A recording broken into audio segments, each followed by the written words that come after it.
On today's episode of Days of Our Lives, the women adjust to their new circumstances. Anna worries about Megan's potential victims, Roman supports Eric, and Paulina grills Nicole about her history. Eric, who lives above the pub, emerges from his room to the sounds of zapping and requests an update on Stefan's deprogramming.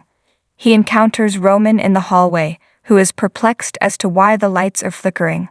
They should examine the circuit breaker, Eric advises. Eric describes the flashing as an accident down below, or Kate, Roman adds, letting his son know that he has been hearing her voice via the urn. Roman won't accept that from someone who has been doing exorcisms. Eric scoffs. Roman claims that a Demira owns the orchid and speculates that Nicole may have observed anything. He requests that Eric speak with her. They don't exactly get along, so Eric doesn't think it's a smart idea. It's not just a bad breakup, says Roman. He and Nicole had known one another for a long time. In reality, 25 years, Eric notes. Roman calls their encounter on Valentine's Day a sign and informs his father about it. Anything that exists between them remains forever. Eric responds that their interactions seldom end well. In order to avoid looking back on his life and regretting spending time being correct, Roman exhorts him to try again. Brady informs Eric that Rolf is taking a break. He sets off on a run.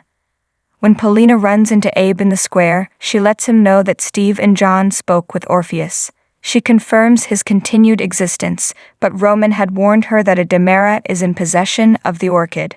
Abe encourages Nicole to join them when she comes upon them. As Abe brings up the funerals, Paulina mentions how well-liked all three of the women were. Not all of them, Nicole sneers, remembering Kate and her difficult relationship. Nicole remembers letting go of Eric when Kate offered her $25 million to wed Lucas as Paulina questioned her about it. She often considers what may have happened if they had gotten married years ago. She remembers how young they were when they first met at the Java Cafe, almost like two completely different people. Then she recalls their first photo session, Eric's ordination as a priest, and their subsequent second engagement. But Nicole is certain that Eric has moved on, just as she will. John and Steve inform Tony and Anna that Stefano kept Megan alive in a cryogenic state until she could be treated in the Demira mansion. Additionally, Megan hypnotized them the summer before in order for them to take the prism. She is currently somewhere outside with all three prisms. Steve explains that they didn't tell Tony since they were sworn to secrecy by the ISA because the inquiry is still continuing. She's presumably the one who stole the orchid, so they won't be silent any longer. She won't get away with killing their wives if it turns out to be true. John inquires as to whether Tony can recall anything that would be useful in locating Megan. Megan's identity as Tony's sister wasn't even revealed to him until after she passed away, although Anna says Stefano kept a box of her belongings. John promises to phone Andrew Donovan, the ISA investigator in charge of the probe, while Tony searches for it. As Marlena, Kayla, and Kate open their eyes in their respective pods, Megan enters the Demira lab.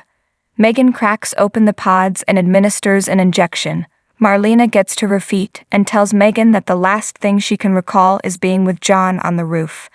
According to Megan, she slipped something into Marlena's IV to make it seem as though she had passed away. She then swapped bodies in the mortuary with one of Stefano's Marlena impersonators. Thanks for watching this video. Please subscribe to our channel, Daily Bulletin News, and stay with us.